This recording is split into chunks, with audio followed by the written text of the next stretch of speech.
evolutionary process going on. But mankind won't be destroyed. The fact that you and I are working here today is evidence of that.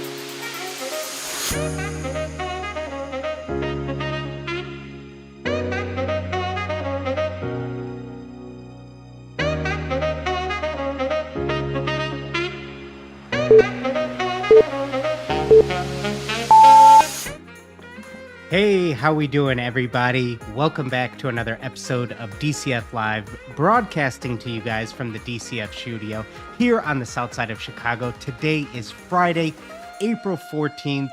This is the first week where it really felt like spring in Chicago. And I don't know about you guys, but man, when the weather changes, unfortunately, I got a little sick this week, so forgive me if I sound a little stuffy, but the mood is so much better just going from winter and it getting dark at 5 o'clock here and now just that nice weather here in Chicago. They're not kidding when they say everybody's nice in Chicago when that first week when you get nice weather. So let's see. No sound, Dylan. You're not hearing me? Sounds like everything looks good on this end. Let me know. Can you guys hear me? Should be able to.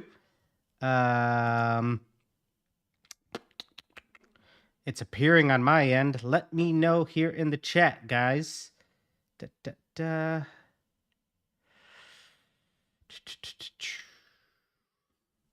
Showing up on my end that we're good.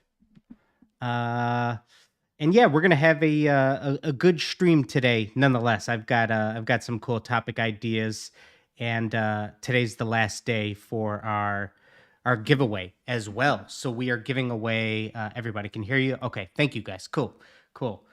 Sammy Joe, thanks for messing up the show. No, I'm just kidding.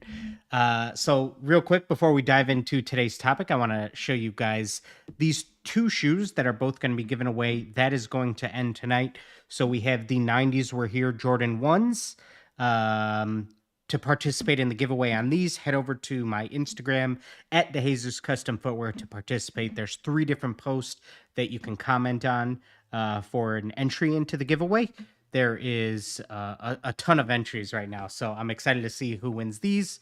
And then we have the Gara Jordan 1s. And I haven't posted pictures of these yet, but these will be in a video next week, a 2-minute Tuesday. Let me know if you guys think there's any chance that a line work tutorial is only 2 minutes from us. You can probably guess what that one will be. But nonetheless, I'm really excited for that tutorial because that one has been long requested.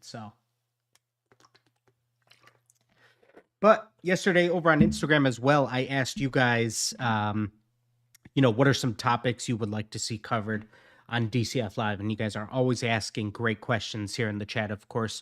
But I thought it might be cool if, sometimes we head into these with an overall topic. So, but was growing a custom sneaker business, how do I gain clientele? What do you do when you're just starting out? And, over the years, sort of the advice that I would give to somebody on a topic like this has slightly started to change. But at the core, I think that, another question is how much do I charge when starting out? And, this is a topic that we talk a lot about at the DCF experience as well. Oh, very cool news on that. We just wrapped up, completely sold out on the DCF experience number 4. 4 straight sellouts. Insane. Absolutely insane. So excited about that. That is next month, May 19th, 2021, here in Chicago for the 4th course that we're hosting.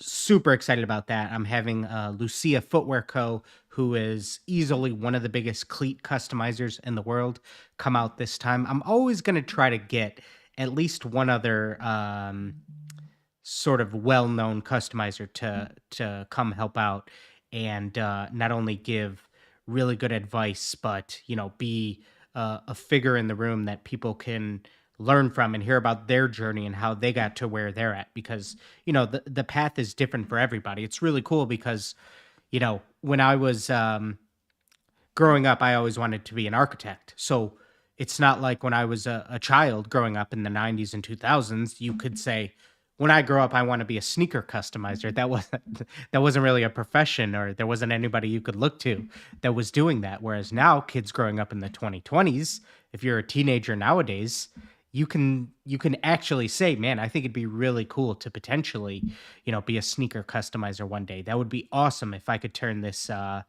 into a career of mine. So, um, the advice, back to circling back around to the advice I give to anybody starting out trying to turn this into a career, is that first and foremost, we want to really get we really want to get the snowball rolling down the hill and gaining momentum. And so what happens when you have my dad just said, it froze for a sec. Volume was good, but it's going crazy on the screen. I wonder if he means the autofocus by chance. Potentially. Hopefully not. Hopefully not. But we will continue on with that. Shout out to my dad. Always give me updates if he catches anything. So you really want to get that snowball rolling and get that momentum when you're starting out.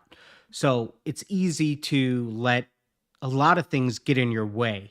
The first year or so, it's just very easy to fall off track and sort of lose any momentum you've built, feel disappointed in yourself, and want to give up because maybe you're not gaining as much traction as you would hope. Maybe things aren't blowing up as fast as possible. Sometimes you might think something like this is definitely not, there's not a lot of cases of overnight success. You know what I mean? Even if somebody does essentially somewhat blow up in a short period of time, who knows how much work they were putting in before that, before maybe they went viral or something like that, or they created that one pair or had that one idea that really took them to the next level. Had a couple minutes of lag. Okay, hopefully we're back on track now. Everything's good now. Okay, cool. So when you are until you really just have like a steady clientele, there's just going to be peaks and valleys. There's going to be it's going to be a bumpy ride. And so you can't just think that, your first pair that you put out is going to all of a sudden just turn into a business for you. You really need to get a lot of experience under your belt. So I know in the fitness world, when they're talking about in powerlifting and things like this, they talk about time under the bar and time spent in the squat rack, essentially with a ginormous amount of weight on your back. You need to put in your time under the bar. And so with sneaker customizing, you need to put in your, the old cliche of the 10,000 hours. You need to have a lot of repetition of just figuring so many things out, figuring out your style, figuring out how to be efficient, making a ton of mistakes, and figuring out what works best for you. You know what I mean? In basically sort of in the order you're going to do things. And sometimes there's not always a handbook for something like that, especially when I was starting. There wasn't really a ton of tutorials and things you could follow. Thankfully, nowadays, there's infinitely more resources than there was, which is awesome. And that's something that I certainly wanted to be. That's one of the reasons that we have this YouTube channel, because I want to be the resource that I wish was available when I was starting out. Could have saved myself a lot of headaches, a lot of money, a lot of trial and error and things like that. But also sometimes that's a great way to learn. Sometimes you got to let, not that I want my kids to do this, but you got to get your hand burnt on the stove to understand that hurts. You know what I mean? So, there's a video that we put out, I think coming up on this summer, it'll be like a 3-year-old video, and it's called like 4 easy steps to start your sneaker customizing journey. And all of the advice in that video, which I know we have linked in the description, is truly the same advice that I would still give 3 years later, where essentially it's about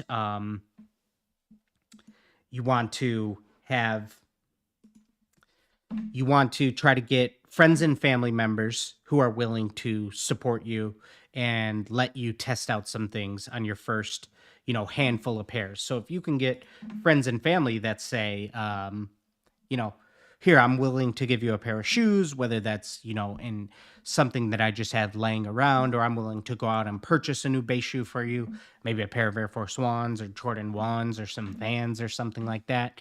And I'm willing to let you do your thing on them, or maybe they give you a little bit of direction in terms of what they want. Then you can test out some different things. Or maybe you say, you know what, I'm trying to discover my style, so let me test out something for you. And within doing that, this is where you're going to be able to start to build up your portfolio. You're going to start to be able to show off work to strangers essentially on the internet, people that will be seeing your work on social media. So if you're able to get a handful of friends and family members, now all of a sudden you can start building up that portfolio on Instagram. You can start making short form video content for TikTok, Instagram Reels, YouTube Shorts, things like that. And that is, I mean, it's insane that you can build a business nowadays on social media. You can find a form of content that works for you that you can then sort of market your business with. There's an artist that I've seen on TikTok. Forgive me because I don't know their name, but they do Air Force Ones that I'm gonna call are relatively simple in that they keep the shoe predominantly white, and then they'll add paint splatter on the swoosh and on the sole of the shoes. Let's say they do that in orange, and then they'll add. They're doing team specific shoes. So let's say they do the swoosh and the sole in orange, and then they'll add a small San Francisco Giants logo on the lower back heel panel. And they've built this really big TikTok by the team's TikTok accounts themselves saying, hey, do us next, or fans saying, hey, I'd love to see the Green Bay Packers one. So then in their next video, they'll be replying to the comment and they'll do, green and yellow on the swoosh and the sole, and then a small little Packers logo on the lower back heel. And so they've found a way to just really build momentum. And now on every video that's getting a ton of views, you'll have multiple different teams commenting, you'll have multiple different fans. And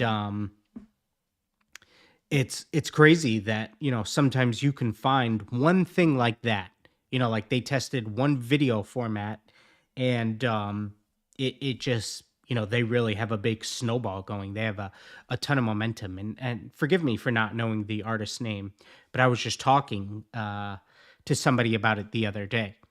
And so, you just got to you got to throw a lot of darts at the wall and really see what sticks. And so from there, let's say you start to do that, and, you're starting to post content, you're starting to build up a little portfolio.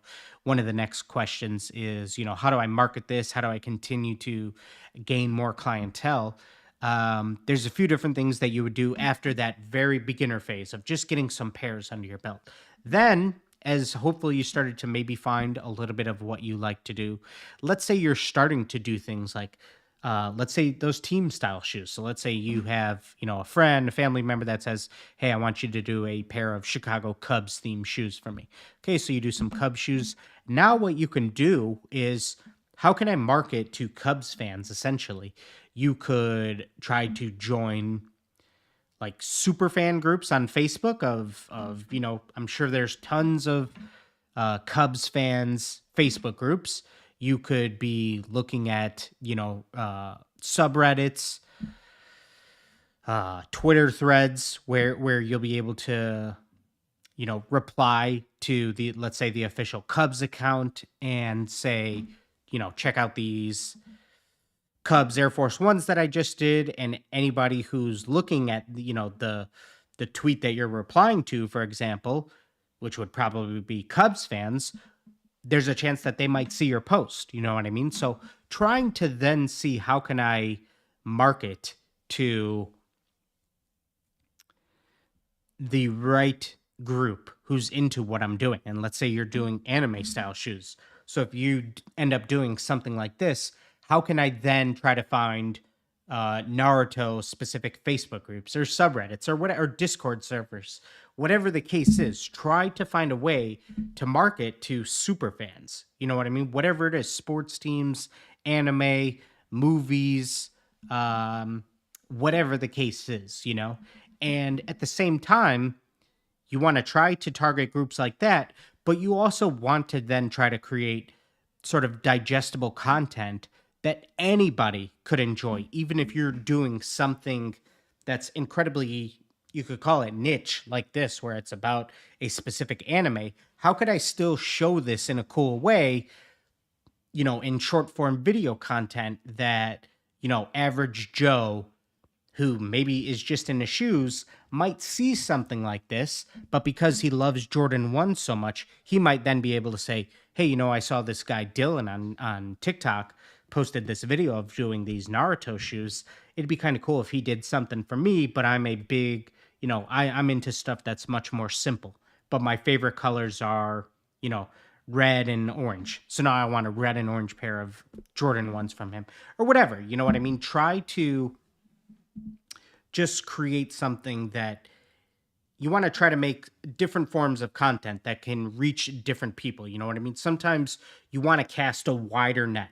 I want to try to create content that will work for absolutely anybody who's just scrolling. Sometimes I want to create content that's incredibly niche that only, you know, super fans might enjoy or something like that. So I think those are some things that, you know, you can do, you know, when trying to market and trying to find sort of the right clientele. And going to sneaker conventions for sure is a really, really underrated option that hopefully more, I'm going to try to make a push for more sneaker customizers to do over time. So let's see. Moran Clan says, how do you get around copyright? So I always have to preface this with, I'm not a lawyer, so don't take my legal advice, of course, but it's very different when you're creating one-off fan art. You know what I mean? When you're not producing anything. So the big sort of like trigger word that has been in the custom sneaker world for a few years is that you're not trying to create brand confusion. So a big case of this, this would have been 2021, was when I think it was Mischief, forgive me if I'm wrong, worked with Little Nas X, and they had like, I can't remember what they called them, but something, I don't know if the name of the shoes was like the Satan Air Maxes or something like that, but they said that they put like drops of blood in them, essentially in the soles, and so it was a custom pair. But since they were well done, a lot of people who saw this post of Lil Nas X with the shoes thought that it was, you know, essentially an authentic release, and it Nike could be upset at that because it had the potential to look like an official release, and then a lot of people might say, okay, hey, because of this, now I'm going to boycott Nike, you know, and that would upset Nike if that were to happen, if they were to lose clientele over something like that. So that's what you're trying to avoid. You're never trying to make it look like it's mass produced, whereas that's where you need a license for things like that, which is possible because, I mean, for example, a lot of you guys would know Mosh. He's done a couple different really big collabs with his signature shoe, but he did one with the White Sox last year. And so on every shoe was the White Sox logo. So he had to, I don't know all of the X's and O's because I didn't do it, but pay a licensing fee. I'm not sure if it's a one-time upfront fee. I'm not sure if it's a per product basis, but some type of licensing fee to sell those shoes. And this is another conversation that myself, Sean, and Zach from It's Bald Boy and Color Me Fresh spoke about with Tom from Bull Air Tattoos, and he is also in the realm of mass producing shoes and trying to get noticed by some of the bigger brands because he wants to actually work with them. So I think, for example, I want to say he's been in talks with Viacom, who I think has sort of the rights with Ninja Turtles. And again, so that stuff's down to like licensing fees, which I haven't done before. So that is a great topic, though. Great topic. Let's see what you guys are saying here in the chat. Got a ton to catch up on. You're heading out? All right, guy. Love you.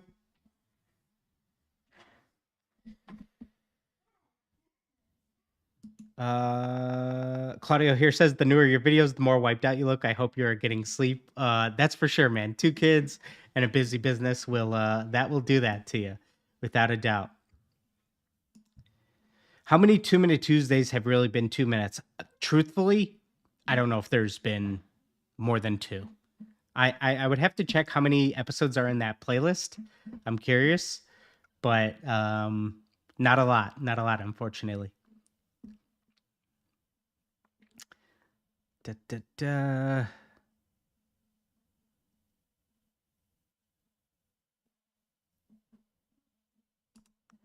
always find it hard how people find lots of Nike sneakers to custom. It should cost already lots of money. Yeah, I mean, they're certainly the most popular shoes, so that's definitely why you see them the most versus some of the other models.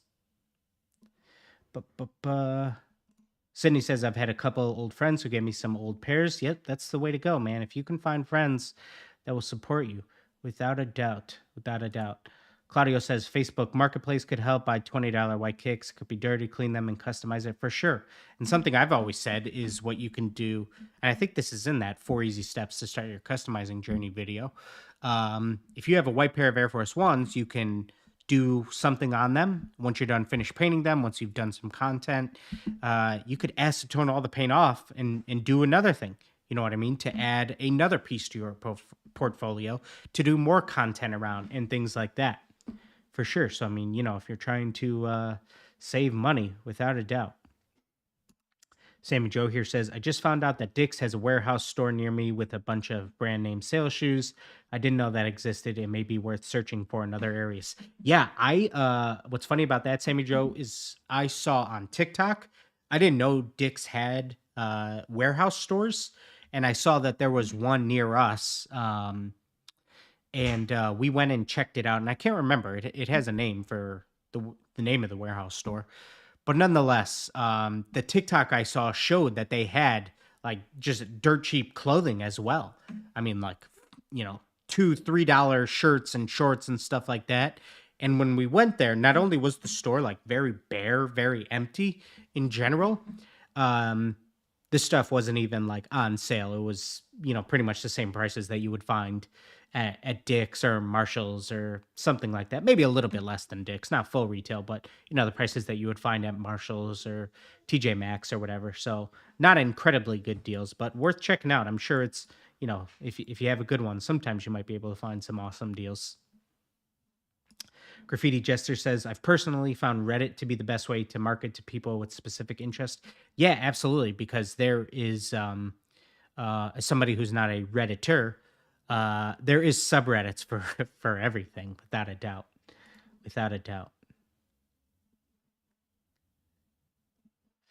Oh, Anthony here with some great tips. MLB licensing fees are $14,000 per year. As custom shoe artists, you can pay it to use their logos, but don't have to if you won't use them. NBA, NFL seems to be much more relaxed.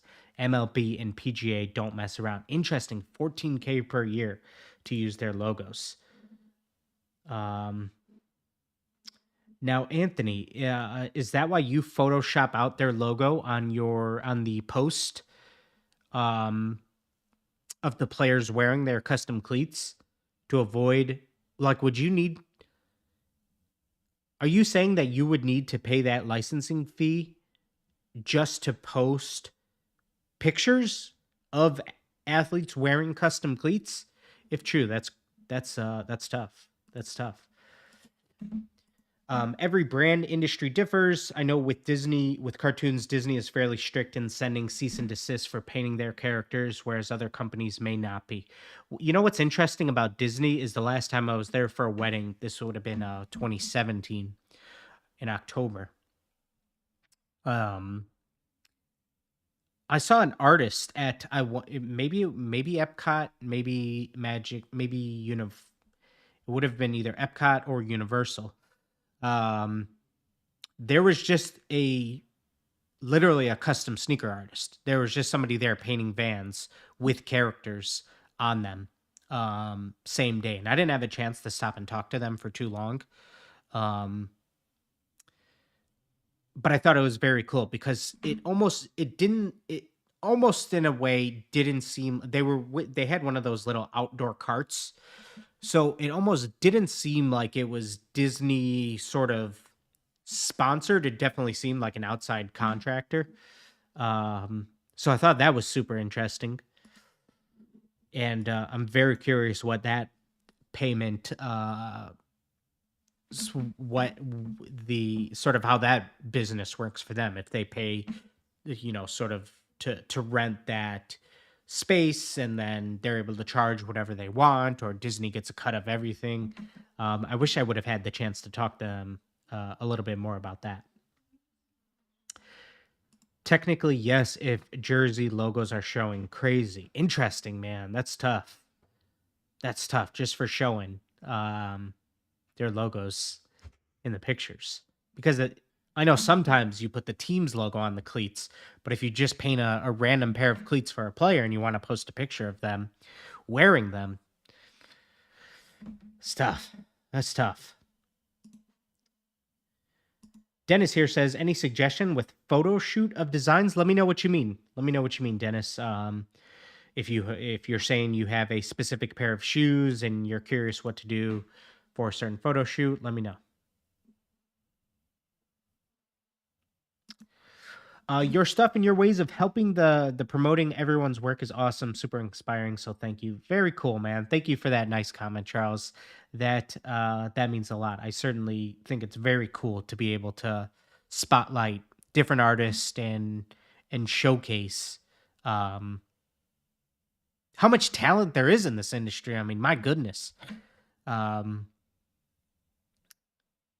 There's just, I see so many talented people that I'm rooting for that I hope can just turn into, massive businesses. And so now, after doing this for so many years, I've seen a lot of different artists come and go. And, I've seen a lot of people who I could tell are great artists, but they can't figure out any of the business stuff. They can't figure out any of the content stuff, unfortunately, and vice versa. Sometimes I'll see people who maybe aren't great artists, but totally have the business and content stuff on lock and are able to really grow. So it's interesting to see both of those as well, and you need to try to find a balance. Another thing, this is kind of like a shower thought that I had earlier. I always sometimes, as somebody who's a really big movie film fan, I love learning about the movie industry. It's just very interesting to me. Something in the movie industry is that typically, if a movie cost 10 million to make, a lot of times just a ballpark number that you'll hear is that they need to make about triple the budget to be profitable. Now you might say, so why do they need to make 30 million to be profitable? If it only costs 10 million to make. The reason for that most commonly is because a movie spends, this is not for everything, but a lot of times for big studio movies, they'll spend twice as much as the movie costs to make just to market it. And so I think of, how does that trickle into, or how does that, what could I learn from that in the movie industry and apply that into the custom sneaker world? And if a movie cost $10 million to make, the movie is done. You've paid all the editors, you've paid the cinematographer, you've paid the gaffer, you've of course paid the director, the actors, everybody that goes into it. It costs 10 million to make, and now they spend 20 million on just advertisement to get people to go and see it. And so I don't think of that instantly as, oh, well, maybe I should spend 20 million, or, now I should spend a bunch of money on Facebook ads or Instagram ads or whatever. I think of it as, okay, you spent, a pair like this took me, I think, 75 to 80 hours to make. It would be ludicrous to spend 10 minutes taking pictures on my phone and then posting them to Instagram and pretending that's enough to do for something like this. You need to find ways to really showcase and promote something like this. You know what I mean? So you need to spend time, since a lot of times as artists, you are also the one who then has to do every other job. So on a film set, you have, like I said, a director, a cinematographer, a first AD, a gaffer, a boom operator. Well, guess what? In a custom sneaker business, you're all of those things. So you're the one who has to film, you're the one who has to edit, you're the one who then has to market, you're the one who has to advertise, you're the one who has to do the customer service. So now how are you going to get that product out into the world? That's why you need to spend a lot of time. You should really take pride in your content and how you're going to get this product out into the world. Because a lot of times you probably don't have an advertising budget. You know what I mean? There's not a ton of cases of custom sneaker artists really crushing Instagram ads and Facebook ads. You know what I mean? There's way more examples of them getting it right when it comes to promoting their work with their video content and things like that. So yeah, that was something I was thinking about earlier. I think this is something I sure as heck had no clue about when starting out. And mind you, nobody was doing video content then either. Instagram was just starting. But now in 2023, if you're starting out, you pretty much have to play the short form video content game and posting to Instagram Reels, TikTok, and things like that. So you got to figure out what works.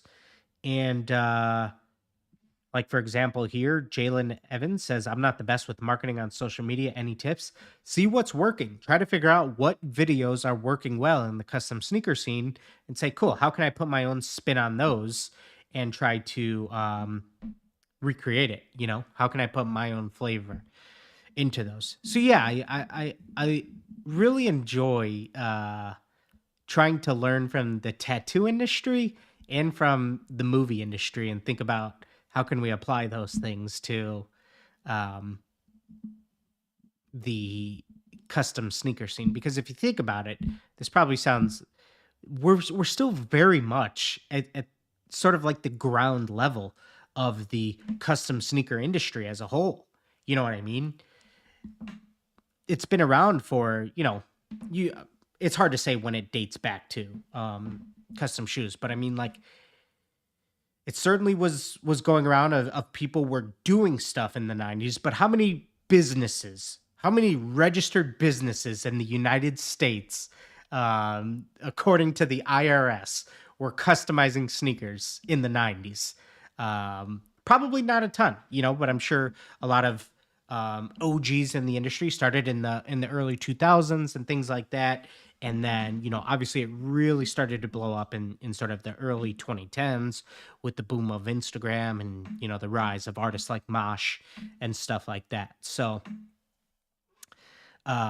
we're still very much at the ground level. So everybody who's been doing it in a way is pioneering and setting the, showing the journey of what this industry is going to be like. So that's really cool.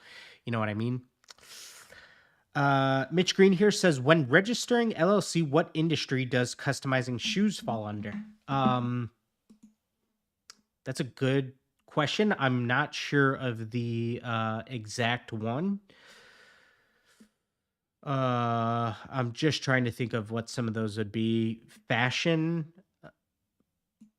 I don't want to speak out of turn because I can't say for sure which one it would be.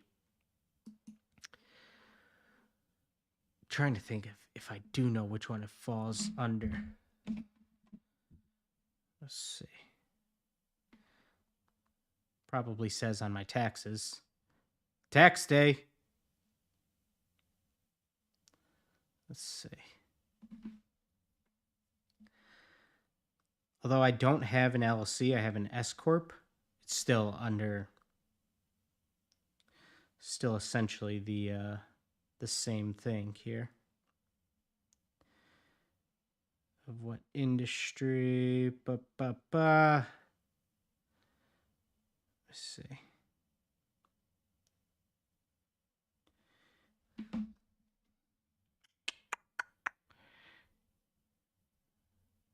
Under my occupation on taxes, it says shoe customizer.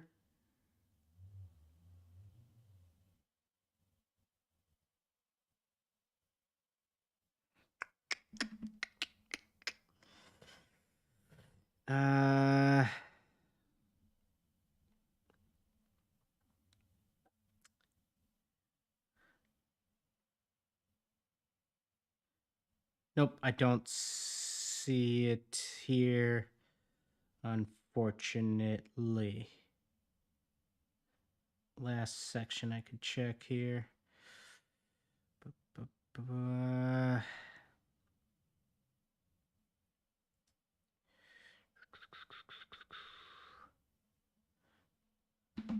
No, sorry. I'm not sure which exact one that it would fall under. I did fashion. Okay, yeah, so I know that was one. Because you're not retail because you don't have a brick and mortar store. So Dennis here says, yes, definitely. I just bought a white curtain and taking pictures to upload to Instagram, but feels so basic. Dennis, check out our sneaker photography guide. It's free that you can download on our website, DeJesusinc.com. And it's a really useful PDF guide that walks through a ton of sneaker photography tips, but not only does it have a lot of tips, it also gives 5 locations that work for almost any shoe. And some of my favorite places to go, because a lot of times I think I try to find some really cool textures to work as a background. So for example, like a brick wall looks good quite often in pictures of shoes. And so you can sometimes I like to go behind, let's just say you have a big strip mall or a big grocery store. If you go behind there, you're going to find a lot of different textures, a lot of different walls, and just a ton of different areas that you can take photos. And so those are some of the most common areas that I'll head to capture different pictures of shoes, really, regardless of whatever theme you're doing. Dope Don Design says you skipped me, bro. Let's see. Do I know who Reverse Land is? I do not, unfortunately. I do not know who that is.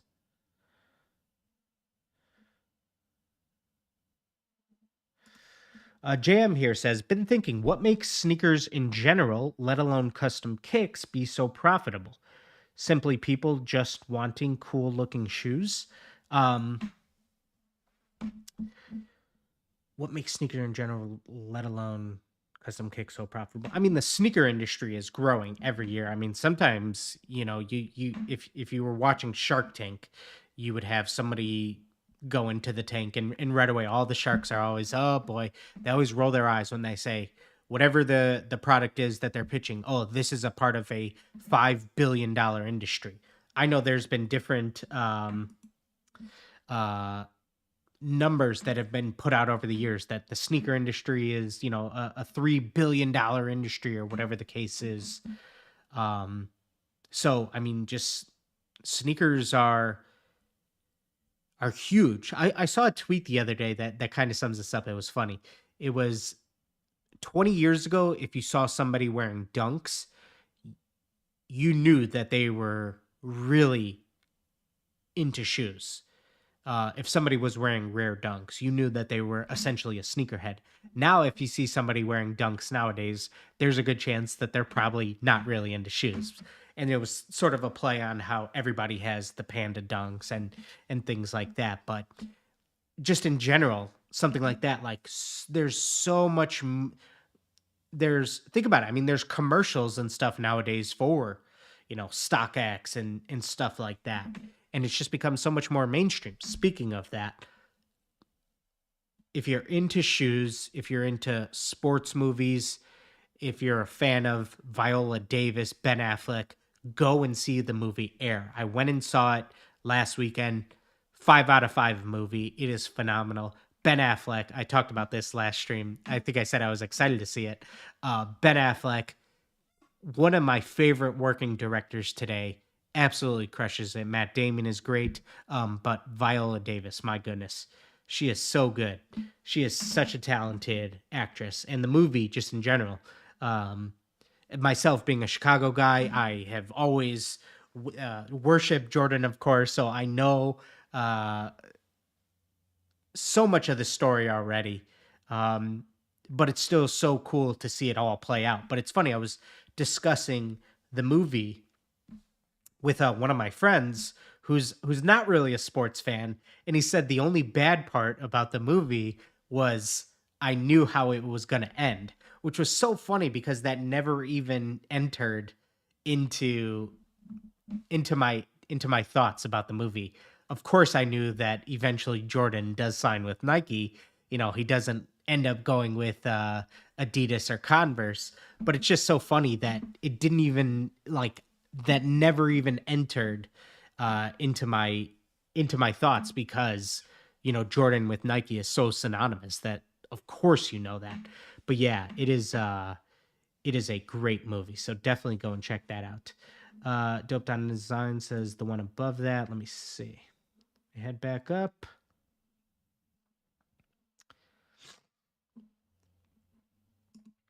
What up, man? I just won a sneaker design contest and they will be made. I think this is the start of maybe a new direction for me. Oh, very cool, man. What contest was it? Was it for, what brand or what's going to be made? I'd love to hear about it. Very cool. I think this is a follow-up to what makes the sort of the industry so big. People are tired of seeing the same shoes they have on 100 different people's feet, for sure. I mean, that's why a lot of people love to get a custom pair of shoes. But what's something that I think has started to turn over the last couple years, but hopefully this is what's going to make our industry much more recognized and whatnot, is that these aren't just shoes. A lot of times, so many people in this industry are creating art. You know what I mean? They're creating pieces that people are going to treasure in their home and have on display and things like that. So that for sure, art in general, they say art is worth whatever someone's willing to pay for it.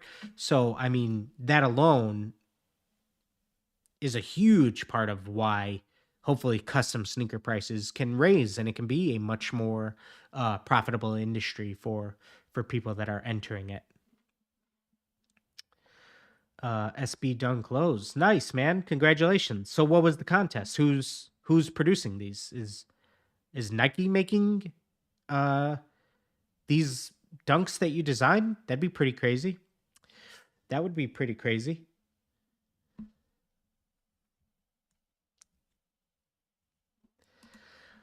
Oh, this is pretty interesting. Sticky Nation here says, go work at a Foot Locker or Nike store and tell people about your custom shoe business. That's what I did to grow and went from 3K followers to 10K in a year and been busy with customs ever since. I have never heard that before. That is absolutely awesome, Sticky Nation. And if you think about it, obviously you're going to be speaking with people who are into shoes every single day, and you could tell them about go check out your work essentially. So that is awesome. That is very cool. Chris, how you doing, man? Hope you're doing well. Hope the fam's all good. Hope little Kai's doing good. Is he walking yet, man? Is he walking yet? He's what is he? Coming up on about 15 months now, right? This is January, baby. So that's about how old my Delilah took even a little bit longer than that to really be walking. She was about a year and a half till she got it under control. My son was a lot quicker. So of course everyone's going to be different, but yeah, my baby girl took a little bit longer. And she still don't have her breaks yet, man. She is too funny. She is all over the place nonstop, but she still don't have those breaks developed. So she goes full speed right into the couch and things like that, man. He's running out of control. 16 months. Very cool. The contest is run by Reverseland. This was the second year, I believe, they have done the contest. Last year, the theme was city. This year was pop culture. I created 10 designs. My Stan Leap here. Oh, very cool. Well, send me a DM and I'll try to pull it up on Instagram. I will pull them up and we'll be able to show them. Getting a free sample too. Very cool. I would hope so. I would hope they'd hook you up with the free one. Sydney here says, how would you go about creating a website and how much does it cost? So there's a few different things, a few different packages that you could purchase with a website in terms of hosting the domain and stuff like that. But some of the first places that I would go to are sites like Squarespace, Wix, or Shopify. Those are probably like the three biggest ones. And you can, at probably the most basic package that they offer, I would guess it might be somewhere between $50 to $30 a month.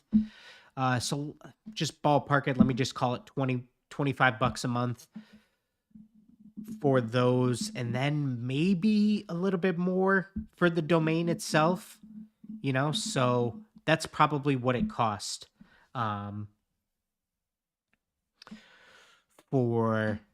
to get a website going. And then all of them just have really cool templates where you just need to upload your own pictures or videos or whatever the case is.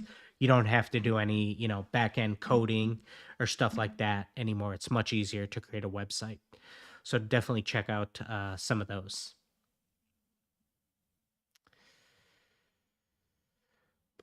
Let's see. Hopefully everybody is doing good on this Friday. I found it to be really nice using AI engines to create some custom shoe ideas for sure. For sure. Stuff like Mid-Journey and all that is insane.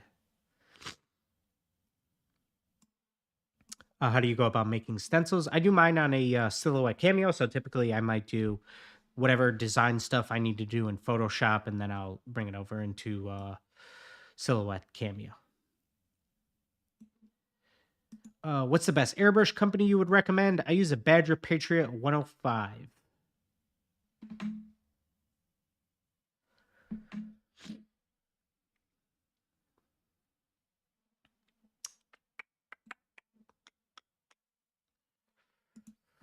What was your breakout moment that got you busy? So I would say I got pretty lucky in my timing when the very first shoe I painted, that Facebook sneaker groups were really, really popular. This is in the early 2010s, so this would have been 2011. So, I mean, this was like the height of Facebook sneaker groups, in my opinion.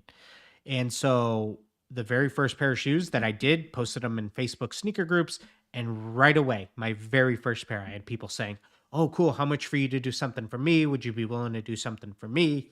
And this was right when Instagram was starting to grow in popularity as well. So I posted them on Instagram, and right away I'm able to start to grow a following just outside of people I know on Instagram, and post my work, and people say, hey, how much for you to do a pair for me? So I for sure, got lucky in my timing that when I was on these platforms, it was a little bit easier to grow. So as soon as I started, I was able to gain clientele and truthfully have been busy ever since. But I would say, sort of like a turning point moment was certainly the Trinidad James Jordan 4s I did. So that would have been like my first time working with a celebrity. And when he reposted them, I would say that was like the first repost I got from somebody that had a huge following, that then a ton of his followers came over to me and inquired about getting a pair.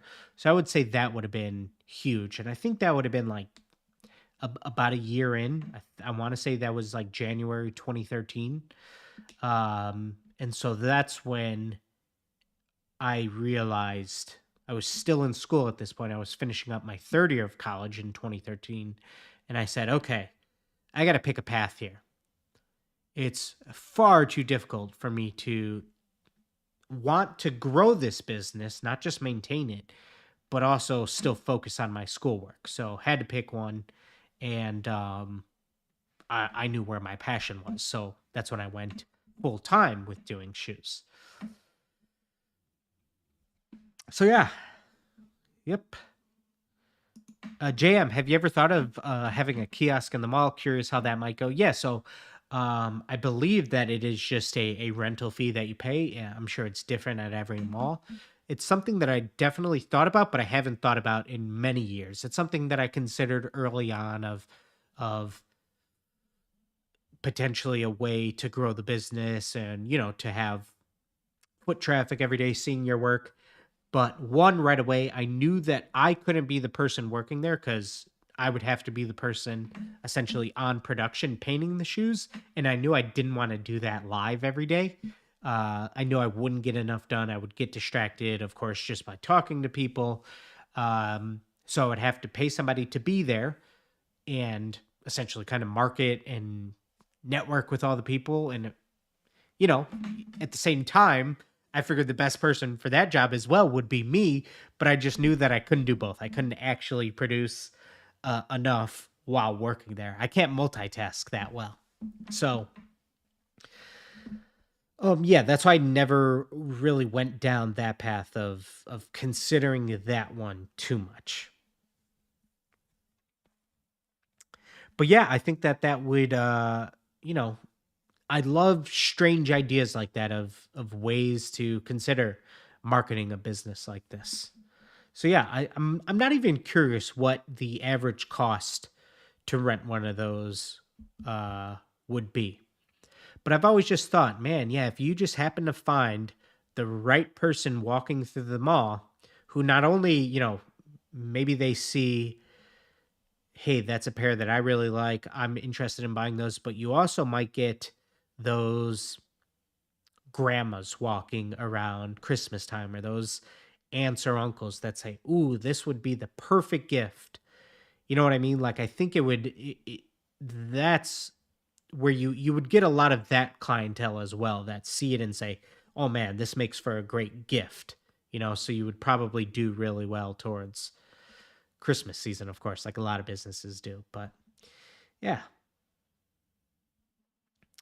Trell Warren, as a beginner shoe customizer, what are the first couple steps that I need to do to get the ball rolling? Great question.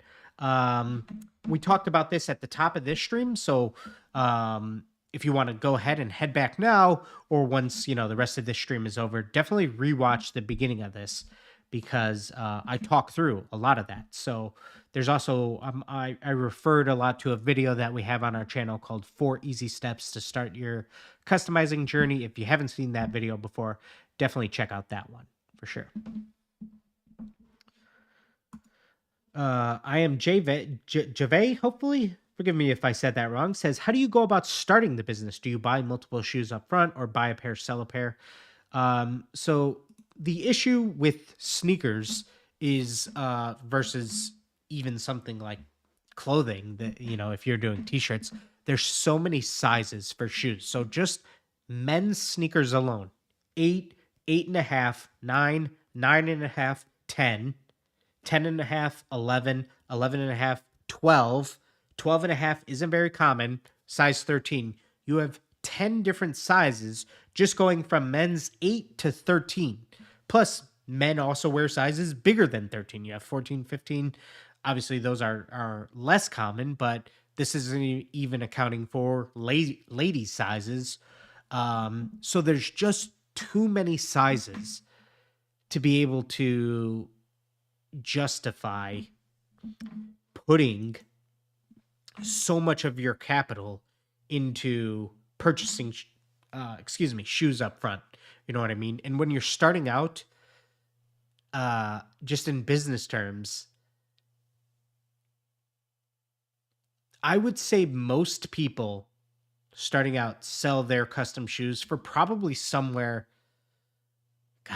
probably $200 or $250. So if the shoes cost $100, it's very hard to have 50% tied up in just the base shoes. You know what I mean? And this doesn't even account for all of your paint or things like that. So it's not like it's, hey, I have a 90% markup. It only costs me, let's just say it costs me $100 to get the shoes, but right away I'm able to sell them for $1,000. This isn't that type of industry where you can have that type of markup when you're starting out. So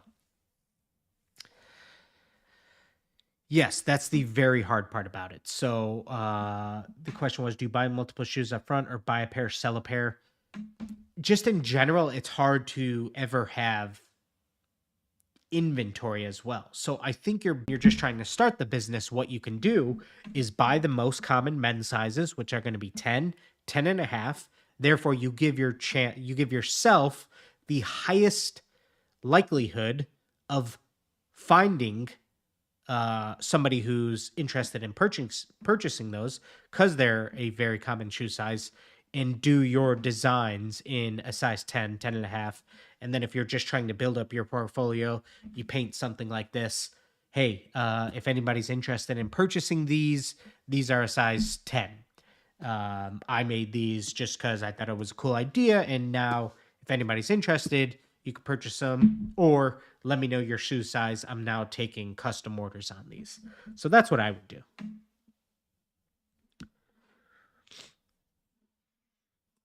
The gamer here says, hey, just curious, for pairs of shoes like your Naruto one with a big portrait on one side and none on the other, does it require something on both sides, or is only one side being covered look good? That's a great question. There's no right or wrong answer specifically, because I do believe it's about a balance in a way that I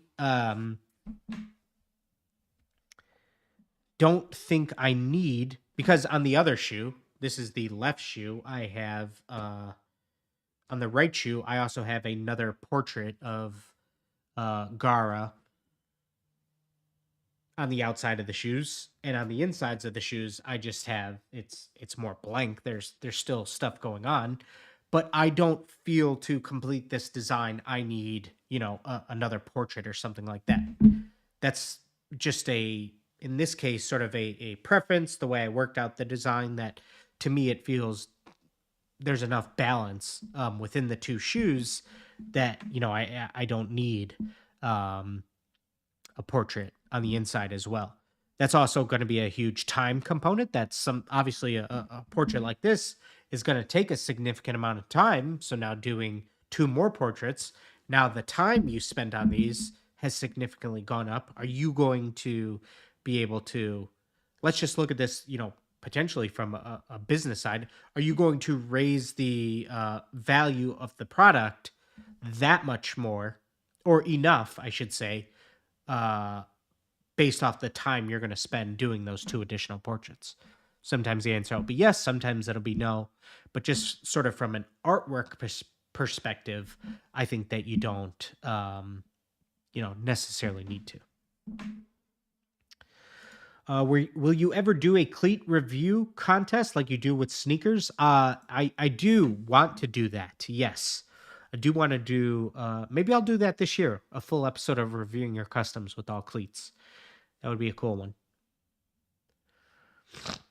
Excuse me. Still a little stuffy. Dope Don Designs says he sent a DM. Let me try to get this pulled up here.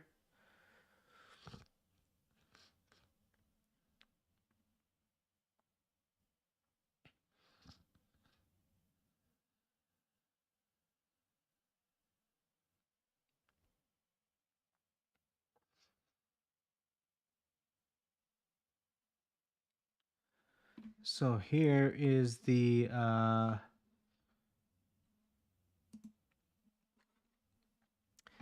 this is from Dillon Designs. This was for, let me pull up the info from earlier. The contest is run by Reverseland. This is the second year, I believe, they had the contest. Last year, the theme was city. This year was pop culture. So this is a pop culture pair. And yeah, those are awesome, man. Great job. Got the comic book on, the toe box and quarter panels. Stan Lee on the tongue tags. Very cool. It's funny when you see, when you follow like enough artists, and especially artists that get their work reposted a lot. Like I know that this is a pair of dunks. The photo from, I believe his name is Andu C is the name of the artist. And he's been reposted a ton lately from a lot of pages. He does sort of colorway, I call them like colorway customs for, I think he's done like a lot of Dragon Ball Z characters and Pokemon. And so he does stuff where he doesn't have, portraits of the character at all. He just has really incredible color blocking and things like that. And he does this pose a lot with a lot of his shoes. So it's funny to see that. But yeah, very cool, Dope Don. So I'm curious, let me know, who is putting these into production? I don't know who Reverseland is. Is Reverseland a sneaker customizers? Are they a sneaker store? Let me know who's putting these who's making these. Are they going to be painted? Is Reverseland have something to do with Nike? Nike's releasing these. Let me know. JM, why do I feel guilty giving people prices above $220? Not a beginner, but for some reason, asking feels somewhat difficult, even though I know I always try to do quality work.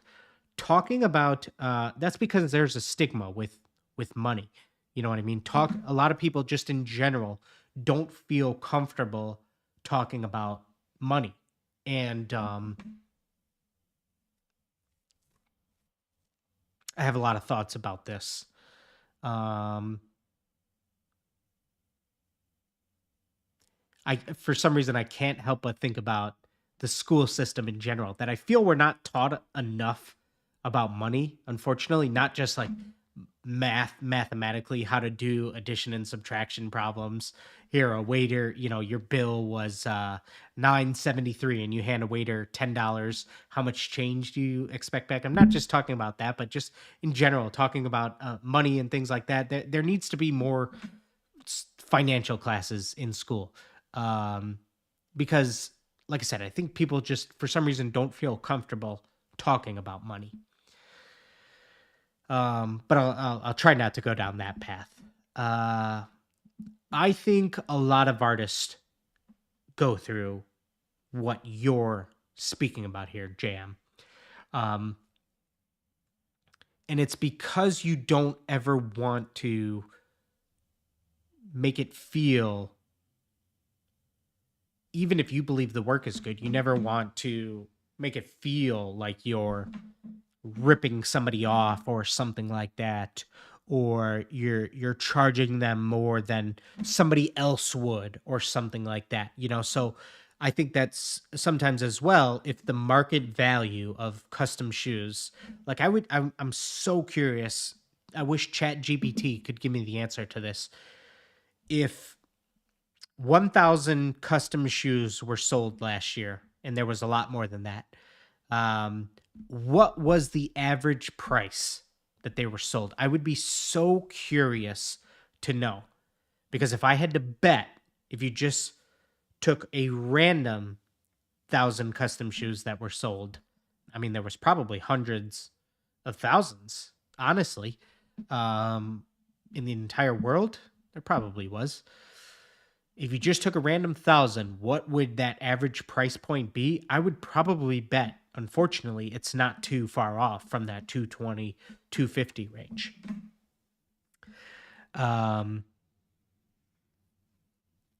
I think that so if sort of the market value is around there, you feel bad charging more, or it could have to do with something that Moran Clan here says. For me, it's that I know I wouldn't pay that much because I could do it myself, so I feel bad charging that much. Okay, so I thought you were going to say in general, maybe I wouldn't spend that much. Like, it's funny, I've heard artists say, I couldn't even, Brad from AstroTurf Customs has made this joke a few times. He's a funny guy. He says, man, I couldn't even afford my own artwork or what I charge for custom shoes. You know what I mean? So, and I mean, he probably charges somewhere in the, 5 to 700 range per pair. So, um, that's just funny that he always says that. But, yeah, I think it's just something that you have to work through, that this is at the end of the day, this is a luxury product, and people feel good paying for things that make them feel good, that are luxurious to them. You know what I mean? So this isn't just when you're doing this right, this isn't just some cheap gimmick product. You know what I mean? This is a luxury. So people feel good paying for that. So it's okay to charge for that when you're actually worth that. And I know this is something that they say a lot in the barber industry, but if you're too busy, that means you're too cheap. So if you never hear people saying, oh, that's more than I thought, oh, I can't afford that, oh, that's a little bit out of my budget, then chances are you're probably a little bit too cheap. You know what I mean? You're probably a little bit too cheap, honestly. And so over time, as your name starts to grow and you're able to charge more, you feel comfortable saying higher prices. And as you really start to put value to your name, you no longer hear people saying, oh, you're too expensive, or, oh, I know somebody who can do it cheaper. You hear people say the truth of, oh, okay, that's a little bit out of my budget, but I would love to work with you one day. Or, oh man, that's more than I can afford, but I know it's absolutely worth it. Once there's real value to your name, you're no longer going to hear people say, oh man, you're crazy, you're too expensive, I know somebody who could do it cheaper. You know what I mean? That's sort of in a way when you know that you've sort of, that's a little bit of it's not a singular moment, but it's over a 6-month year period, I made it kind of moment, when the conversations that you're having with people start to shift from, man, you're too expensive, man, I know someone who could do it cheaper, to people agreeing to your higher prices because they know it's worth it, or just the people who can't afford it or didn't know it cost that much saying things like, oh man, I know it's worth it, but I can't afford that. Or, oh man, that's a little bit higher than I thought, but I'd love to save up and come back to you another day. Once you start hearing those types of things, that's when you've sort of hit another level. Sneaky Riki says, when your name grows, they're buying the name more than the shoe. I mean, yeah, they're certainly paying for the name. There's a name tax to it, without a doubt. Without a doubt.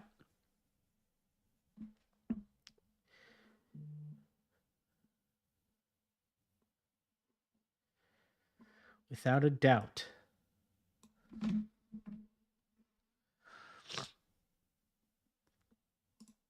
Dennis put that one into ChatGPT.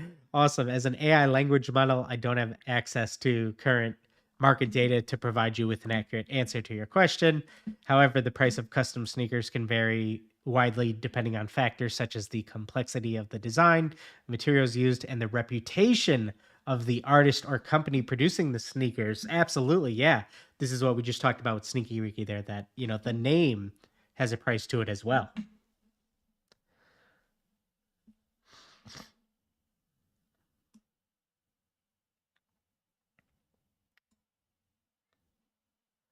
Royalty Custom Sneaker says, I've had someone ask me to go lower in price because they found someone else that could do it cheaper, but they went to me over the other guy for a reason, for sure. You know what I mean? So there's always going to be someone cheaper.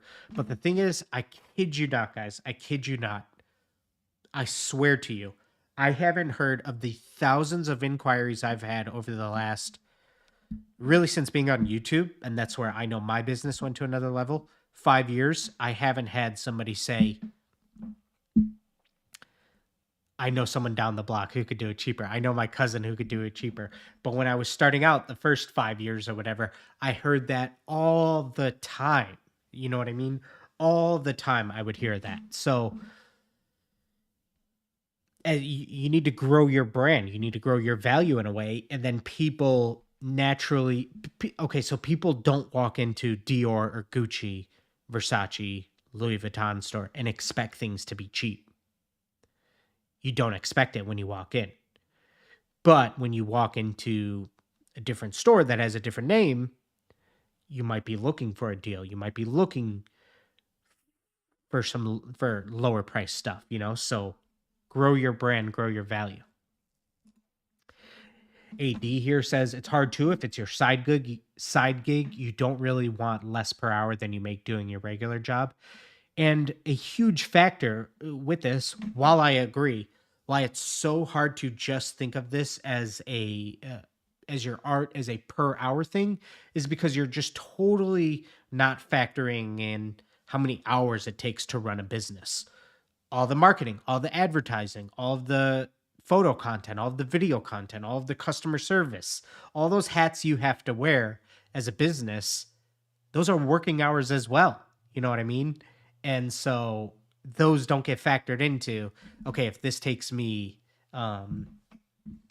8 hours to do and I want to make $25 an hour, so I need to make $200 on this pair, what about all of the additional time for some of that stuff we just mentioned? So that's why it's so hard for an industry like this to just be thinking of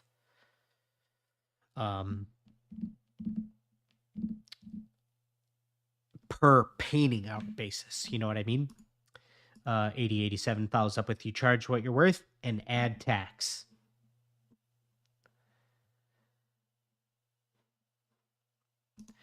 Blue Dunnett says, I feel a lot of customers are under the assumption that adding art to the shoes is relatively cheap and easy to do.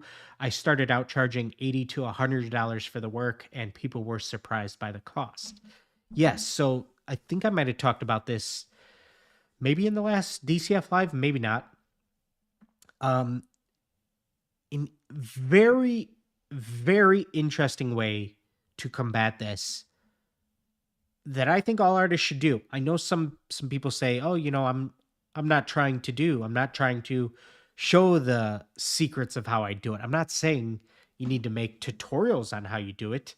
But when you show what goes into it, then all of a sudden people can have a different appreciation for it. So just for example here's a very rough example. This is a Instagram reel that I posted today.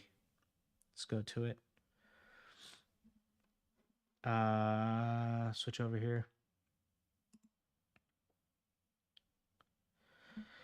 Let's paint a 90s Jordan 1. I do a little bit of voiceover here. I think this is probably like a 45-second reel that I'm just going to talk over.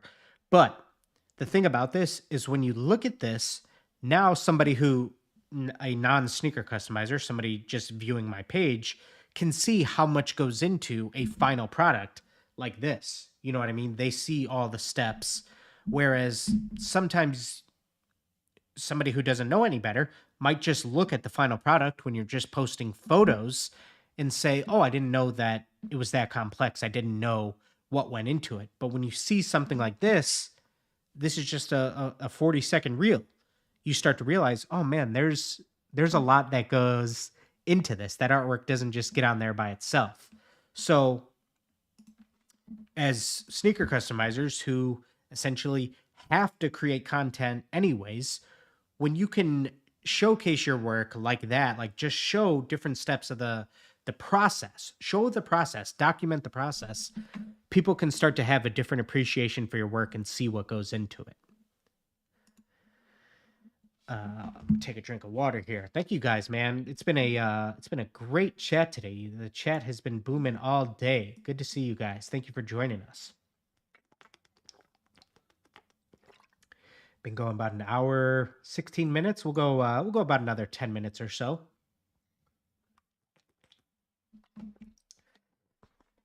All right. Troll Warren here says, I don't have any social media platforms besides YouTube. Interesting. Not that often that YouTube is the only platform you have. I'm thinking about creating an Instagram for customs, but don't really know the ins and outs of posting quality photos and content. Any advice? I said this one earlier, but check out our custom sneaker photography guide. Let me see if it's linked in the description of this video. It is not, but if you head to our website, DeJesusinc.com, I'm going to post a link here in the chat for everybody.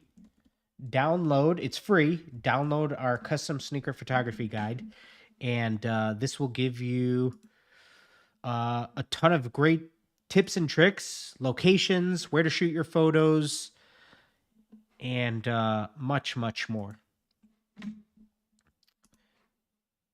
Post this here in the chat.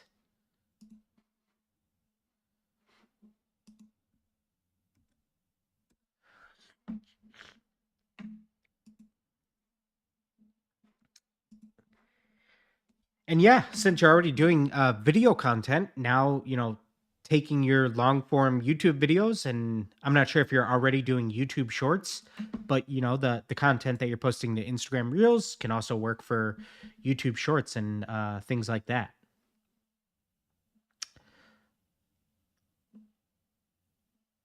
Looks like we got a super chat here from, let's see, JM. Thank you so much, man. Really appreciate that. Really, really appreciate that. Thank you for supporting the channel in that capacity. That definitely means a lot to us. Goes a long way. Appreciate all the game and wisdom you've dropped for us on this YouTube app. Thoughts on painting white on shoes like Jordan 1s? Does it work out just as well? So do you mean if you take like a pair of all black Jordan 1s and were to paint white on them? Or let me know specifically what you mean for those.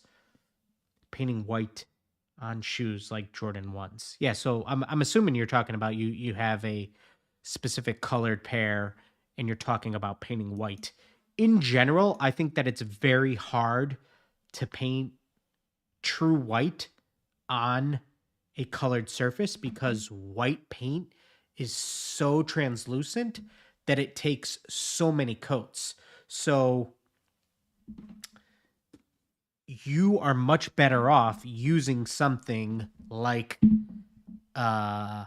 mist, which is, let's just call it like half white, half light gray, which would be hard to tell, for example, but anytime I'm painting white, like in the character's eyes, for example, there's no way you could tell here, unfortunately, but white, mist, is gonna look just as close to white, but it's going to take you significantly less coats because it has some of that light gray in there, which makes it all the more opaque. So if you are trying to, get as close to white as possible, use mist instead. And let's just say you were talking about an all black Jordan 1. Start off with like all black or all red to change the toe box. Okay. Light gray is going to be your friend as well. So I have, I'm going to show you, I'm going to find a video real quick for JM here where I paint on a Jordan 1 low and I'm doing a cartoon custom theme. And I show, it's not an all white Jordan 1. It has like can't remember like the nickname of the colorway, but it has,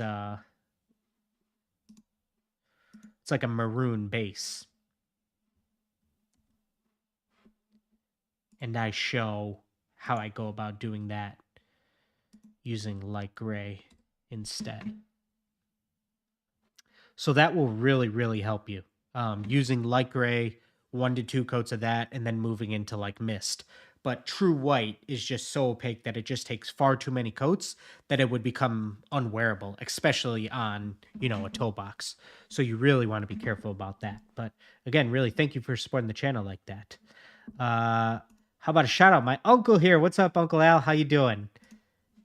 Always cool to see any friends or family diving into the live chats here. Let's see.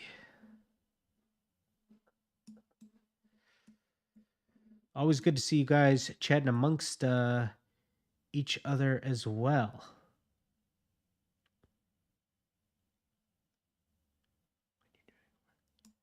Let's see.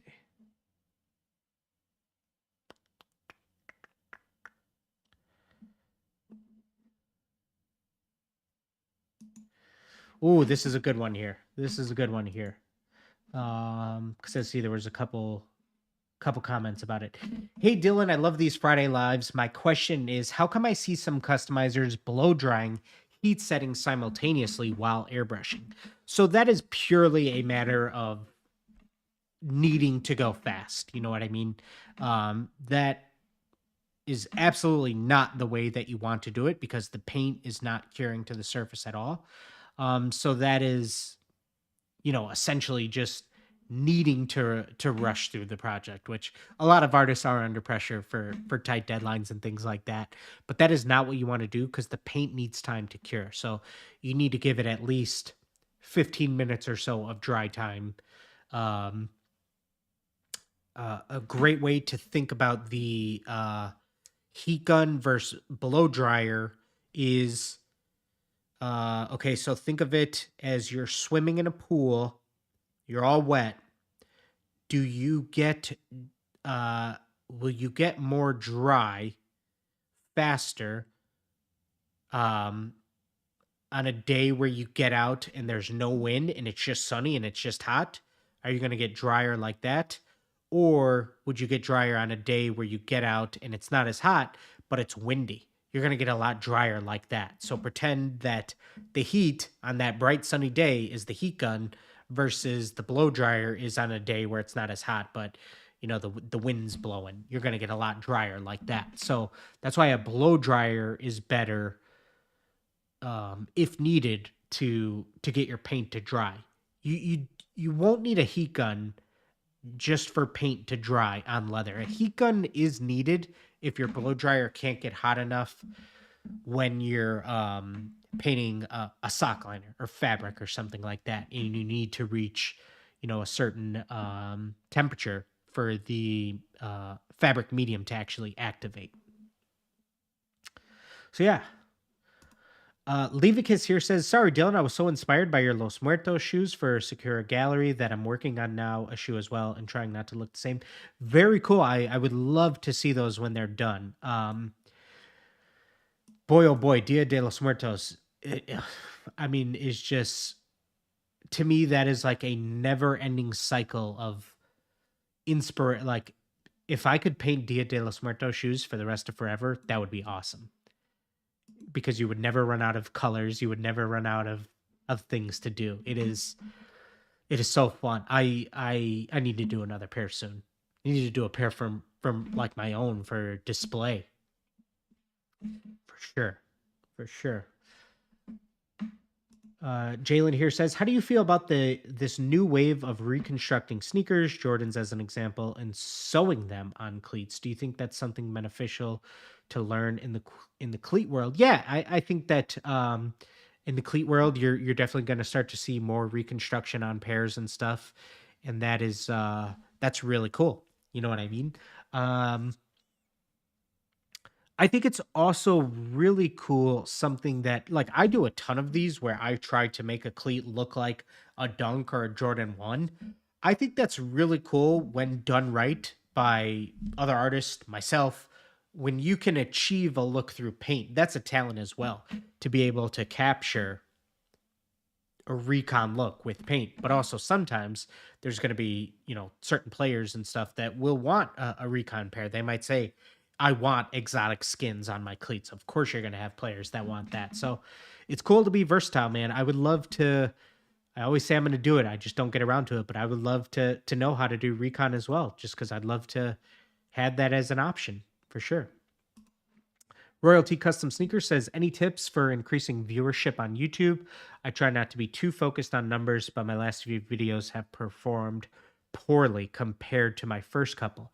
Great question. For anybody who doesn't know, who doesn't post YouTube videos, they have a system which I swear is, although it's good to learn from, it wasn't around the first year or two that we were really posting on YouTube. So this is only like maybe 2 or 3 years old, but they rank your last 10 videos based on views in terms of how long they've been up. So when you post a video, let's say you check the progress of it 3 hours after it's been posted. When you check that video out, how it's doing, it's going to say this video ranks 1 out of 10 or 10 out of 10 or whatever in between in terms of views based off of your last 10 videos. And I swear, like when you have a 1 out of 10, meaning this video has the most amount of views of any of your last 10 videos 3 hours after it's been posted, that is an insane rush of dopamine. But when you have a video that is a 10 out of 10, meaning this is your worst performing video out of your last 10 videos, it has gotten the least amount of views after 3 hours. That is soul crushing. And I've heard so many creators talk about it that it seems like all of their videos are 10 out of 10. And why can't I get any views in general? So I swear, although I get why YouTube has this system, I feel like it's done more harm than good. That when I see a video that isn't performing as much as I would like it to, you're just like, oh man, this absolutely sucks. So what can you do? Like, I think that data in general, insights, analytics are meant to just process as data and learn from. You know what I mean? So you just ask yourself, what went wrong? What could it be? Did I have, because there's so much that goes into YouTube. Is the video itself not good? Is the title and thumbnail not good? Like, it's crazy.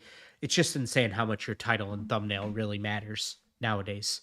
So you could have a great video, but if you picked a really boring title, people don't click it.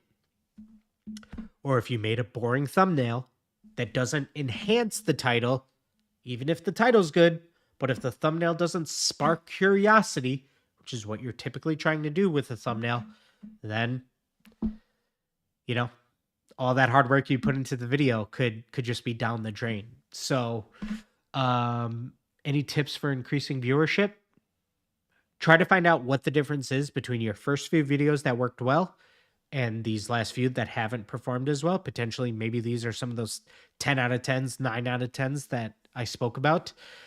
And see what the difference is. Like, did you use different titles when you were starting out? Or did you have different thumbnails?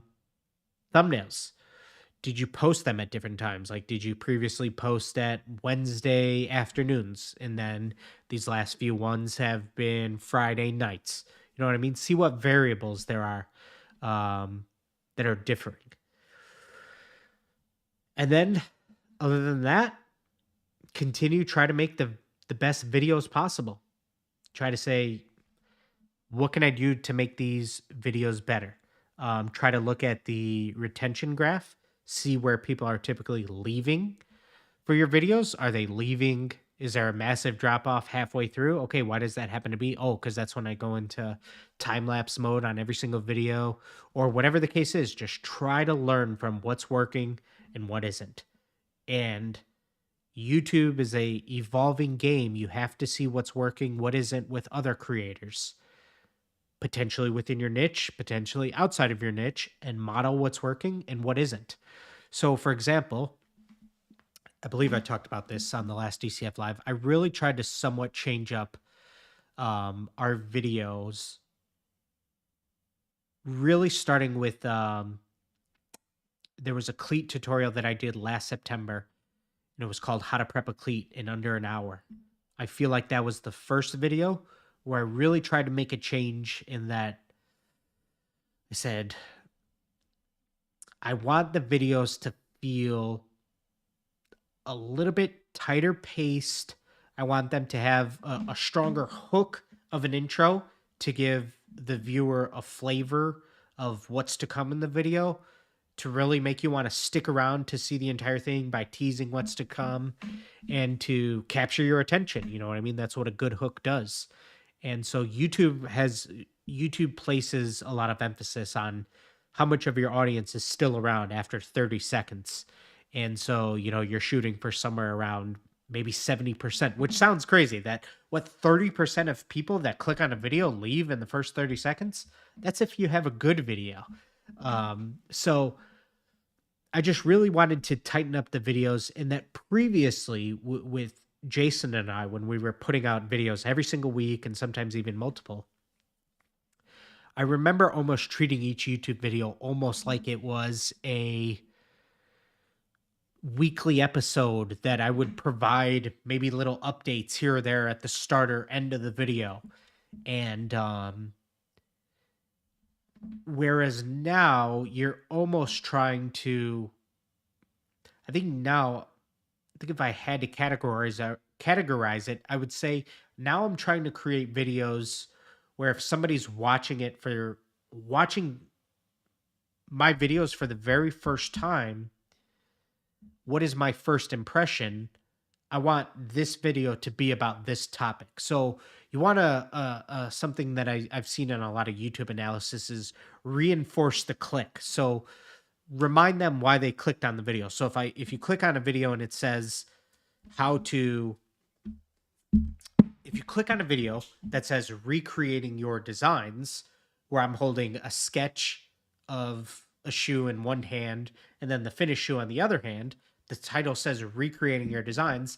Let me give you a quick hook on what this video is going to be about in the first 30 seconds. So I'm going to talk about, hey, there was a design contest. We had hundreds of entries. And now I'm going to bring these designs to life, these winning designs. Whereas if I start this video and I have it starts off with a random joke, or it starts off with talking about a weekly update, whatever the case is, like that may just not work as well. That it's not as strong of a hook for somebody who's viewing me for the first time. And it's funny, I say all this because one of my favorite YouTubers is Peter McKinnon, and he doesn't do it as much anymore. He's in like the camera and camera niche and photography, videography. He would start off a lot of his videos doing the most random things like magic tricks or some type of joke or just doing weird stuff on camera. So it's funny because I say don't start off videos like that, but that's totally his personality type. He's a funny dude. He's a former magician. So like it makes sense for his personality type. But since I sort of have a channel that's really based off teaching and kind of business and tutorials and things like that, doesn't work as well for me. You know what I mean? So yeah, those are some things that I really tried to make a shift with the videos. And so I just feel they're way tighter paced. I feel there's a big jump in quality. It's very, I don't think YouTube will always be like this, but right now it's very much a competition for people's attention, and that I never want there to be a chance for you to get bored. You know what I mean? You want to just constantly keep those wheels turning, and there just never be a time where instead you want to pick up your phone when you're watching the videos. You know what I mean? Hopefully it keeps you engaged throughout the entire time. So that's something that self-consciously, I'm really trying to work on. I've started to script my YouTube videos, something the first 250 videos, there was no script.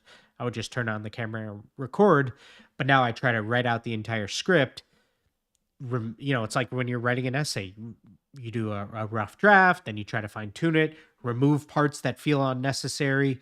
Then when it comes to, doing the video edit as well, if it ever gets boring, cut it. You know what I mean? Cut it. And just never let there be a chance for viewers to get bored and want to click away. So hopefully that helps.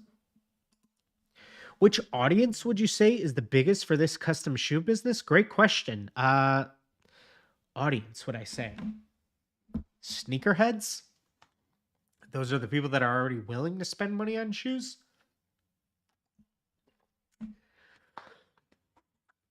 Sports fans love merchandise, memorabilia. Them. If I had to list like a demographic, if I had to guess mine, probably males. Oh, got to change the battery pack, but probably males 25 to 40. If I had to guess, let me change the battery real quick, guys.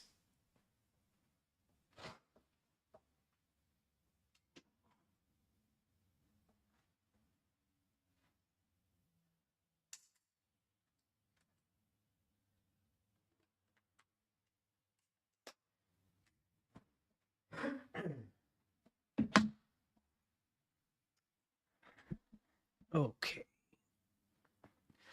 Let's see. Some great questions. I know that let me fall way behind in the chat.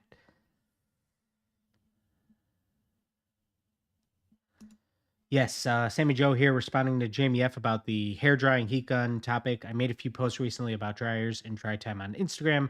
Let me know your handle and I'll send them. Adding heat at that part of the process can mess with adhesion and strength of the paint. For sure. Yeah, Sammy Joe has made some really great reels. Give her a follow if you guys aren't already at overly.chromatic on Instagram. She's been doing some great stuff.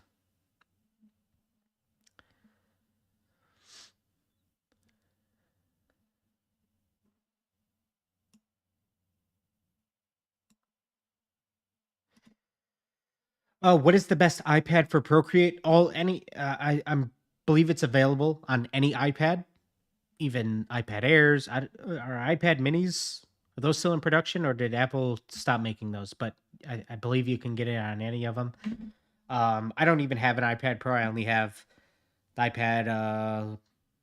Is it 12.9 inches? I think. From 2017. See, mine's already like 5 years old. So yeah, you can do it on any of them. Obviously the iPad Pros, more screen space, larger, so those could be better if they're in your budget for sure. But you could do it on any of them.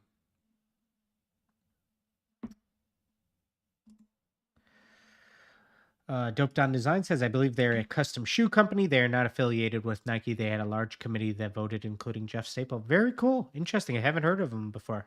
Definitely will have to check it out. Check it out. King Stoic says, what up, Dylan? How you doing, man? Good to see you here. Thanks for joining us. Oh, man, we went a little bit over, so I'll answer a couple more questions here, and we'll call it a wrap for today. This was a really fun episode, guys.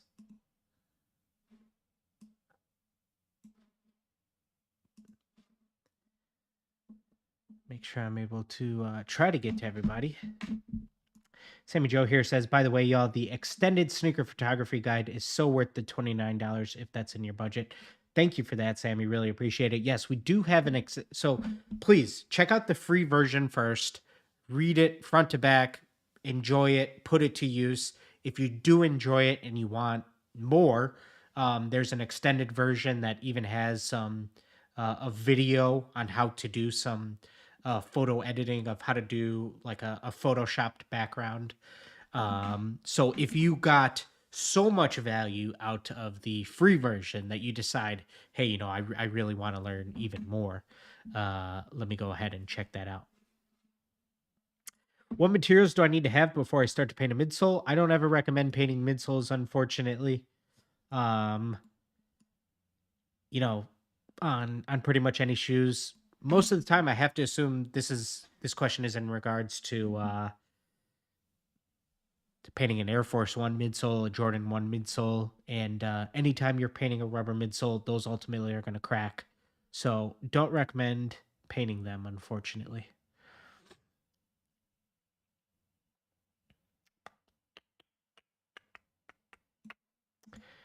Claudio Olympia was responding to, what audience would you say is the biggest for custom shoe business? The reason why I actually started at 25 and higher is because 18 to 25, typically just this demographic is just typically generally speaking, when you're still a bit younger, you haven't reached, you haven't become too established in your career yet. But 25 to 40, these are when you're typically you might have a little bit more disposable income to be able to afford luxury items and things like that. So that's why I went a little bit higher. But yeah, of course, 18 to 25, huge part of the sneaker market as well. What is your best shoe you customize? If I had to say, like, I think I said it. There's a video that I did of ranking my top 10 favorite custom shoes I've done, and I think I said for number one, if the aliens were attacking the Earth and said you have to show me one pair of custom shoes to impress us, otherwise we're gonna blow up the entire planet. I think that I might show the pair of Scottie Pippen Jordan 1s that I painted a couple years back, but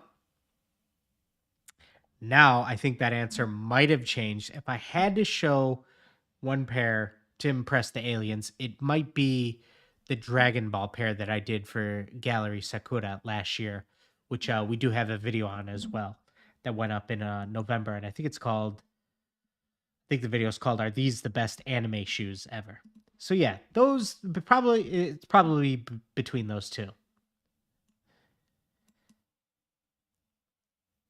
But these are definitely in my top 10 now. The 90s were here, Jordan 1s. They're creeping into the top 5. I'd have to think about it, of course.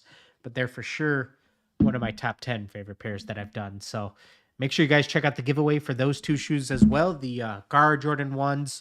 All you need to do is head to our last YouTube video, and all the giveaway info is on there. And then for the 90s were here, Jordan 1s, head over to our Instagram at DeJesus Custom Footwear. Both of those are going to close up tonight. All right, that's going to be it for me. Thank you guys so much for joining us for another episode of DCF Live. Really appreciate all of you guys tuning in, hanging out. This was a great episode. You guys absolutely were booming in the chat. This was a fun one. So hopefully you guys have a great, safe, happy, healthy weekend.